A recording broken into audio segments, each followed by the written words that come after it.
Hey, whoa, it's Dominic D'Angelo. It's a Monday. It's Rumor and Innuendo. I'm of adfreeshows.com, SEScoops.com, and OneTrueSportTV.com. But I'm happy to be back here on a Monday to talk a little wrestling with Mr. Robert Karpelis, WD Creative_ish, Robert, TGIM.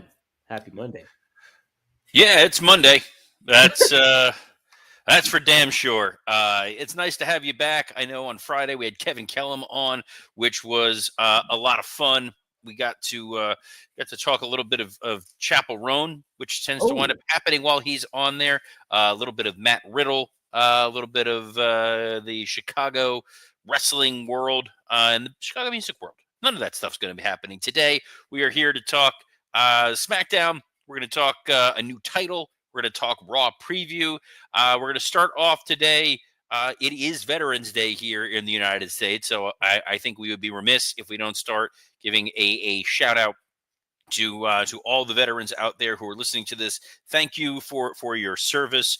Thank you to the Marine John Cena, to Sergeant Slaughter, Yes. Corporal Kirshner, and anybody who fought in the Monday Night Wars. Don't forget Greg Gagne, who trained with Sergeant Slaughter up in AWA there. I've already forgotten Greg Gagne. Okay. We'll say hi to Dre Owens, who says, made it back to a live show. First U.S. Women's Champ needs to be Chelsea Green. Funny enough, myself and Scott Chaplin recorded on the Working Stiff Patreon, which should be up and available. If it's not up yet, it'll be up there any moment. Yes, we talked about Chelsea Green being the U.S. Women's Champion and how funny it would be for her to do a Lex Express style run. Wrestling Old Head says, happy Monday, R&I Tribe. Over and under, we get a women's IC title announcement on Raw tonight. I don't think so. Interesting. Just because it seems like there's some rumblings, there's some rumors floating around out there that SmackDown may wind up extending its time when it goes once this current USA deal comes into effect. So they need a secondary women's title. I don't think adding a secondary women's title to Raw right now is necessarily the right idea. Lou 4237 just says, good morning, R&I. And Willie Thornbrew says, not sure why we need that. Thank God that said titles. I misread that. Not sure why we need more. Who doesn't? Jeff, the man show. It's not the man show. Jeff Henninger says, last Friday was the return of the pile driver to WWF and not Vince singing Stand Back. We'll talk about that. We will talk. We've got a lot of stuff to talk about, Dom. You steer the gimmick here. And Ron Ward points out he remembers Corporal Kirshner and forgets Major Guns. Major Guns was Canadian. And I believe this is U.S. Veterans Day. So we're going to show some integrity here. But she was part of a stable with friend of the show, Lance Storm. So sure, let's give a shout out to Major Guns. What about Misfits in Action? Do they get a hat tip? No, there is no love for General Erection. But guys, nope. Sorry. No. As much as Booker T's commentary in NXT is challenging, we don't want to remind anybody of his time as GI Bro. Nobody deserves that. My goodness. Well, hey, did we deserve SmackDown this week? I thought it was a good show. I caught highlights of it, but what I saw, I really liked. So let's talk about it, Robert. The Bloodline kicks things off, and Sami Zayn wants Roman to acknowledge, not him. He wants to apologize. I'm sorry. He wants an apology, not for him, but for Jey Uso. And Roman gets a little testy about that. Does not really acquiesce to that, and considers Sami not family, not even honorary. And Sami leaves the ring. He wants Solo.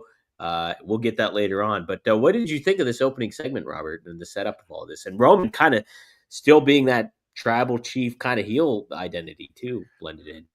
So I think right now Roman's character is literally just Fonz, not your Fonzie, but he is the Fonz who can't apologize, who can't say he's sorry, and there's a little bit of this is the character growth in Roman Reigns. Roman was a guy who was the unquestioned tribal chief and had everybody aligned with him. He had to kind of bend the knee a little bit and say yeet to bring Jey Uso back and even admit that he needed help from people. And now to need it from Sami, who wants to make it even more obnoxious by saying, hey, you got to apologize to Jey Uso, as if Sami's the guy calling shots. Mm-hmm. So I love this setup. I love Roman saying, like, look, you're not part of this family, and teasing what we're going to see in the main event later on in the broadcast. Those of you who tune into Rumor and Innuendo, those of you that are Rumor and Innuendoans or listen to Working Stiff, you all know where I've been saying all along this is going to. And if this is ultimately leading to Sami turning on the original bloodline, these little moments right here are absolutely fantastic. Interesting. Yes, I was going to ask you. I know we're going to get to the closing part of the show, but I was going to ask you if you still firmly believed in that happening, still going down. Your thought process. Yeah, I nothing on this show made me waver in my opinion of what's going to happen here. I'm firm on it. I'm rock solid. And guys, here it is. Our next sponsor needs no introduction. You've seen the ads. You've heard us talk about it a million times, and I bet there's a big part of you, pun intended, that wants to try it. What am I talking about? Blue Chew. Heard you make a weird noise here. That was strange. That's right. This isn't your grandpa's blue pill. This is the one. Just like they held up at the end of SmackDown, the OG tablet for better sex. Blue Chew is a unique online service that delivers the same active ingredients as Viagra, Cialis, and Levitra, but at a fraction of the cost and in chewable form. The process is simple. Sign up at BlueChew.com, consult with one of their licensed medical providers, and once you are approved, you'll receive your prescription within days. Blue Chew tablets are made in the USA and prepared and shipped directly to your door. The best part, it's all done online. No visits to the doctor's office, no awkward conversations, and no waiting in line at the pharmacy. You can take them anytime, day or night, so you can plan ahead or be ready whenever an opportunity arises. Blue Chew wants you to have better sex. Discover your options at BlueChew.com. Guys, you want to be more solid than the bloodline was at the end of this episode of SmackDown, because when you're holding up the one, you don't want that one pointing into the air to be your finger, because Blue Chew wants the entire country rock hard. They told us that's their mission. They will not stop until every man is bricked up like a brick house, till every tent is pitched, till every rod is raised. Discover your options at BlueChew.com. We have a special deal for our listeners. Try Blue Chew free. We use our promo code RUMOR at checkout. Just pay $5 shipping. That's BlueChew.com, promo code RUMOR to receive your first month free. Visit BlueChew.com for more details and important safety information. And we thank Blue Chew for sponsoring this Monday edition of Rumor and Innuendo. Yes. Thank you, Blue Chew. Bailey didn't want to thank Candice LeRae because she defeated her in a singles match. Candice tried to get a little tricky, acting like she was hurt. She's done this before. I've seen this. I've seen it. And Bailey did too, scouted it, got the pin on her. And it built for a little story later on, too, in the tag match moving forward. So what'd you think of this? They really got to do something here with Bailey as a babyface. They got to repackage her, kind of give her a fresh coat of paint, if you will, Robert. What do you think, though? Yeah, as soon as I saw this match happening, I'm happy that Candice LeRae is going to be utilized on TV. I know Indy Hartwell being released was not easy on her or on Bailey, who tweeted at her support of Indy being a real remarkable talent. This match was just kind of there for me. Yes, it forwarded that, hey, Bailey got a quality win, I suppose, but Bailey as a pure babyface doesn't hold a ton of excitement. No, they gotta merge her old character. I think the hugger back. I think a little bit, do something neat. Yes, we teased a little tension, not just with the bloodline, but in DIY as well. Tommaso Ciampa is a little not too pleased with how the tag division has been going for him. We get that a little bit later on, but then we get the segment between Kevin Owens and Randy Orton. Kevin Owens delivers a banned pile driver to Randy Orton, and my goodness, the after effects of Randy getting ambulanced out, everything like that. Robert, we mentioned this in the Working Stiff group chat. Not a very effective or devastating looking pile driver, but it is banned. Here's where the creative hat comes on first and foremost. the way that this was pitched, the way this was structured, the way this was probably presented in the room makes a lot of sense. You needed to advance the idea that Kevin Owens is dastardly and he's doing stuff that nobody else does. That his attacks don't even get shown on TV. He's not allowed to cut promos.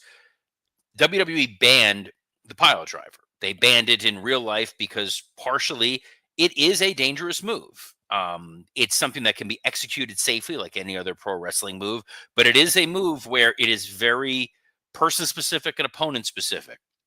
How you're landing, where you're landing, when you're landing, how high or how low your neck is positioned, and they ultimately realized that the risk is worse than the benefit as far as WWE was concerned.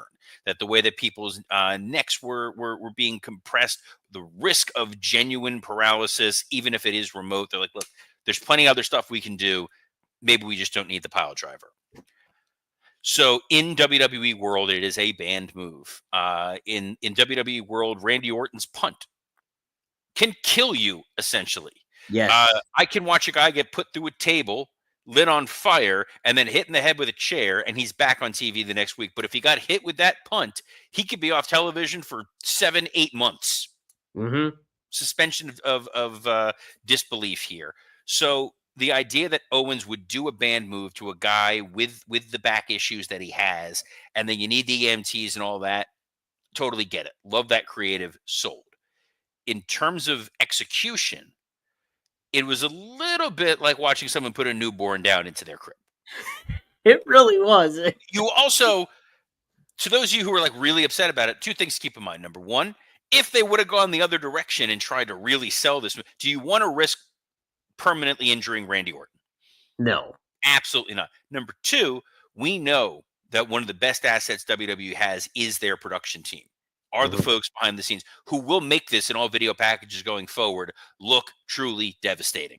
What they should have done was, because you had all those agents and officials out there at ringside, you could have used one of them to kind of obscure the actual landing if you were that concerned. And still seeing, oh my God, what just happened? This is insanity. They didn't. This was what it was. It was executed safely. They will recut it to make it seem more devastating than you may remember in your mind's eye. And in months and years and centuries going forward, you will still think Brock Lesnar hit that shooting star press at WrestleMania. Oh, that's a good point.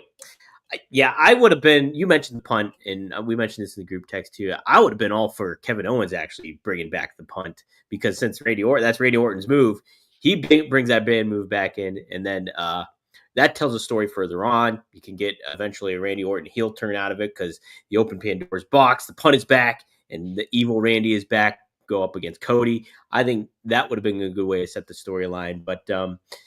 Yeah, not the best in the execution of it all, but I do appreciate the acknowledgement of, hey, this move's been banned forever, and here's why, and we hope Randy Orton's okay. So that's kind of it, Robert. I thought overall, yeah, positive stuff from this. We also had, speaking of DIY, we had them defeat Pretty Deadly. Hey, but Johnny Gargano did not even get tagged in. It was all Ciampa. He gets the win. And then later on, we figure out that they're not even going to be the number one contenders against Motor City Machine Guns. It will be the Street Profits. And Tommaso Ciampa is not happy about that either. What do you think of this? Is this an intriguing thing for the tag division? Do you like DIY doing this almost heel turn and Johnny being the kind of like guy along for the ride, so to speak? Or what's your thoughts on this, Robert? Yeah, so the challenge that they kind of run into is if you split DIY, if Johnny Gargano decides, I don't subscribe to Ciampa's ideology, those guys as single stars are in real trouble with that SmackDown world right now. They can each be used as cannon fodder. I think in your mind's eye, you can easily see where Gargano could be fed to a Jacob Fatu or a Solo Sikoa as a quick victory. Same kind of thing with Tommaso Ciampa. You want to get a babyface over, put him over Ciampa quickly.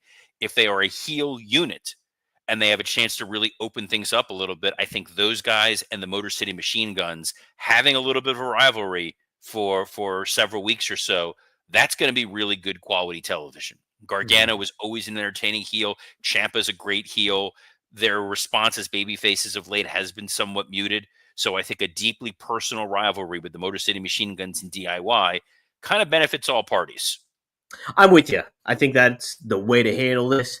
And yeah, I think we've seen Gargano be capable of being a great heel, and obviously Ciampa's great at that too. So I think, and hey, the Motor City Machine Guns are ultimate tag team baby faces, so I like that a lot too. Good combo there. Um, Another tag match. We had Jade Cargill and Bianca Belair defeat Tiffany Stratton and Nia Jax. Oh my God, Candice LeRae did try to insert herself into the match. But it was to no avail as Bianca Belair got the pin on Tiffany Stratton. What do you think of this, Robert? This was fine. We're setting up. We're going to see on Raw tonight, which we'll talk about in a few moments. That it's the Raw version of this, of the Raw Women's Champion and her heater. This was the SmackDown Women's Champion and her. I don't want to call Tiffany Stratton a heater, but she's sort of her hanger on, her number two. In this, it's good for quality wins for Bianca and Jade when there wasn't really another tag team immediately ready to go. Mm-hmm. So it felt like a bigger match than it probably would have been otherwise. It was a good way to further the Tiffany Stratton Nia Jax story. It's a good way to further remind you that Bianca and Jade is a single star. Either one of them can be a threat going after the women's title or potentially that U.S. women's title. Absolutely. And yeah, I think them as a tag team too, it further establishes the women's tag division, and that's always a good thing as well. Speaking of the Motor City Machine Guns, they defeated A-Town Down Under. I just thought this was a fun, good match. Great way to showcase the Motor City Machine Guns. They get to finish the Cross and Bones. I think it's Skull and Bones. I can't remember what the name of the finisher is, but it's cool, and I liked it, Robert. This is why you sign the Motor City Machine Guns. Let them go out there, have matches with younger talent. Let that younger talent get an opportunity to shine a little bit, learn how to work with some established veterans. I enjoyed this across the board. I thought this was a really smart decision. Yeah. And as we mentioned it before, I thought this was a smart decision. But Nick Aldis announces a new Women's United States Championship. No details on how it will be earned, as Nick Aldis mentioned. But yes, I think this is kind of a little bit long overdue. But yeah, it'll be. I'm kind of with you, Robert. I think you made a good point about it. They're not necessarily meaning that it's going to be a women's Intercontinental Championship announced on Raw either. So. Yeah, I would be surprised if they went ahead and did that. I just think that's too much all at the same time. But the women's division on NXT, which we saw last week, we saw 14 different women on that episode of NXT look remarkably impressive. We're not really seeing that as much on the Raw and SmackDown side. So giving this sort of secondary title, giving, them a chance to shine a little bit. You look at a Naomi, you look at a Mishin, Piper Niven. I think this may also be an interesting opportunity to bring Charlotte Flair back. Interesting. Yeah. It is a first ever title, and Charlotte holding that title instantly makes that title that much more intriguing. That's a great point. What do you think of the look of it? I'm not. It's the smaller version of the U.S. title. The U.S. title it's fine. It's creating some degree of parity, which I don't necessarily mind. It doesn't spin, so that's a big plus. It's true. Biggest problem with the spinners, guys, is when they break, like John's broke, you can't really fix it. It's very tough to fix because it's behind that leather. It's a pain in the ass, and that spinner belt was broken for quite a while, and it just was like this dilapidated kind of like a lethargic hamster on a wheel. Can we just glue it? I can't believe that title stuck around for so long. Because it's sold so many belts. It sold so many, and I'm calling it a belt because it was literally there for like Mattel or whoever to sell. I think it was Jack Specific maybe at that time. Mike Lawrence somewhere screaming. It was that Jack. I'm like, how do you not know who it was? Whoever it was that was making the replica belts back then, they sold a crap load of them because people like spinning titles. The Bloodline story is spinning forward, as we saw in the main event. A lot of moving pieces going on there, Mr. D'Angelo. Yes, there is. I liked it. It was fun stuff. The ending moment of them all pointing up and everything like that, I thought was really well done. But yeah, and Solo, kind of showed a little bit of promo game on there too. I think he really got to highlight himself and stuff like that because Roman's like, hey, I only see challenge him to War Games. And he's like, I only see 5 of you, or I only see 4 of you, and he counts. And he's like, Sami's our 5th. Sami does come out reluctant, looks conflicted, comes on in. Solo has Roman set up for a haluva kick, and bam, Solo gets it instead, right in the mush. And Sami aligns with the bloodline. So, yes, Robert, you've talked about what you think is going to happen, but this is a great setup either way. Whatever they decide to do here, it's really intriguing for War Games. Wonderful way to set the table. The way that Solo was kind of bullying Roman Reigns like Mike Dexter in Can't Hardly Wait, when he's like, "Oh, you have people, you can't be a tribal chief for that. You're somebody." More like nobody. Since we saw the breakup earlier in the episode, that was why I thought that opening segment was effective, and it was Roman trying to say like, "Let's do a one-on-one match, and I'll fight you for that Unifala." And then he's like, "No, man, we're doing War Games. You better go find some people." And then Sammy coming out first, making it seem like he was going to align with Solo. Jimmy and Jay making the save. Sammy ultimately with the happy, happy, joy, joy, and we all point to the sky. It's the same version of Bloodline we saw before, but this time you're supposed to cheer for them. And that means they're going to make a lot of money off merchandise for the next couple weeks with this new unified bloodline. We'll see what winds up happening at War Games. If they're going to add a fifth to each side, like they're kind of cagey about that. They're like, Sam is going to be our fifth. If it's 5-on-5, I mean, okay, so Jeff Henniger beats me right too. He goes, if it's 5-on-5 at War Games, could it be Cody and the original bloodline and Kevin Owens and the new bloodline? That's a possibility. That's intriguing to a degree, but then it's pulling Cody back into a bloodline feud that he's kind of escaped. He's been doing stuff in his own world. It's a great point. Plus, there's rumors of Hikuleo, being ready to go too, or something like that. He could be the fifth for one of them. I don't know. He could, but that's tough to introduce a new guy and make the audience believe that person truly belongs and fits in that spot. It's a good point because there's a lot of elements already in play with that. They could. Look, we've got time. It's Survivor Series is late this year. It's after Thanksgiving, the post-Thanksgiving tradition. It'll be on November 30th. Yeah, man, I can't wait for turkey, Robin. I'm excited. Do you like Thanksgiving?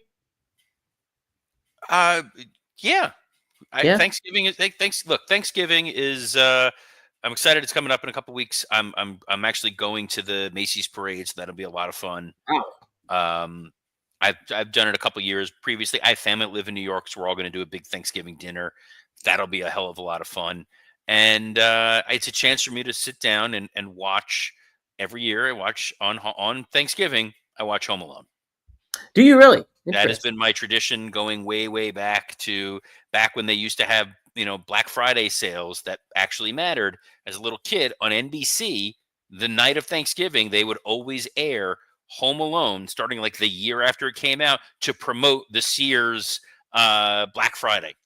How about that? And then it just became my every Thanksgiving, I'm going to watch Home Alone. I absolutely love it. It's a lot of fun. We've got the kids involved into it, but it's a fun holiday. It's a good opportunity to get together with people that you love, like, tolerate, whatever it may be, and eat the only thing that really matters on Thanksgiving, which is canned cranberry. Oh, I'm with you, Robert. I'm a late bloomer to that, but I like it a lot. You need to see the ridges. You can't beat that. Look, hey, there's other interesting prospects that you can bring up for Thanksgiving. People come up with their little things, but speaking of prospects, yes, WID named a whole bevy of prospects this weekend. They went on a marathon here of announcing some names. I'll mention a couple of them, and Robert, if you know of any or you have any thoughts on them, you chime on in. We have Zeta Steele, we have Bryce Donovan, Cappuccino Jones, Jack Summit, also known as Jack Cartwheel, Zara Zekar, Sean Legacy, Marcus Mathers, and Sam Holloway from IWC, Ice Williams from ROW, and I believe the last one was It's Gail, and I'm not sure about that person. But Robert, CM Punk made mention of the names on his Instagram stories. MJF vouched for Bryce Donovan, told people to be shook about this one.